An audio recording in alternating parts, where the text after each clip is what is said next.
Heading back to Chicago next week, how different, bigger, smaller will SVG's advantage be? I don't know.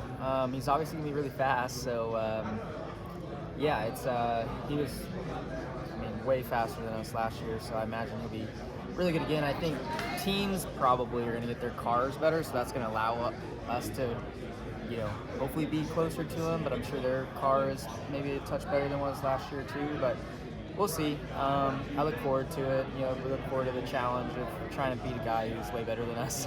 So, yeah, I'll get 2 opportunities to learn next week, so look forward to that. That's a good question.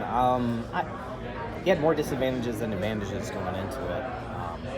And certainly just, that style of racing on street circuit is something that, unless we had outside experience, it's totally new to us. So, yeah, I expect him to still be fast. The transition of a track on a street course, just understanding how it's just going to continue to pick up grip all weekend long, getting faster, those sort of things, that knowledge is beneficial to have. But we've raced it once in real life, and obviously we have the ability to sim it to death. So I expect everyone to be a lot closer together speed-wise when we go back.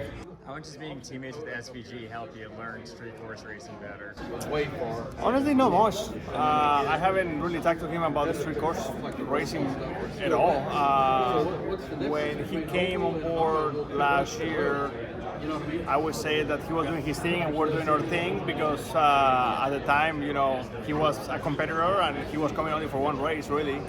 And we talked about it a little bit, but it was very, very little. And since then, we talk about everything, not just road course racing or street courses. But honestly, I don't think I have had a conversation with him about Chicago probably since I met him. How much bigger or smaller will his advantage be next week heading into round 2 of Chicago? I think it's going to be a huge advantage for many people, especially for the drivers that never been in a street course before. It's different. Like I said before, it's not the same to run in Watkins Lane or in any other road course than to run in a street course. It's quite different. So you have to get used to, the space and be tied to the walls and things like that. So it's a little bit different, and that's why I opt to jump into an Xfinity car and get some extra reps.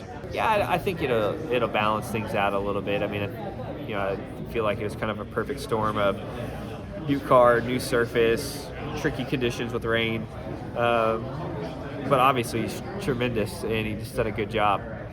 Xfinity and Cup. So you still look at him as a guy you're going to have to beat.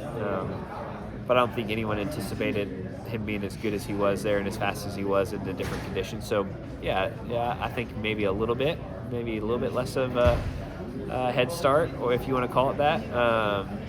But that doesn't take away from what he was able to accomplish for sure. Compared to other new racetracks the past few years, how much have you studied up on Chicago, and what will the next week look like from data, sim, everything? It's gonna be a pretty busy week. There's actually something to look at this year, where last year we just showed up. You know what I mean? So now we have data to go back on. We can actually feel a little bit more confident in our sim tools. So it'll be a lot busier week than it was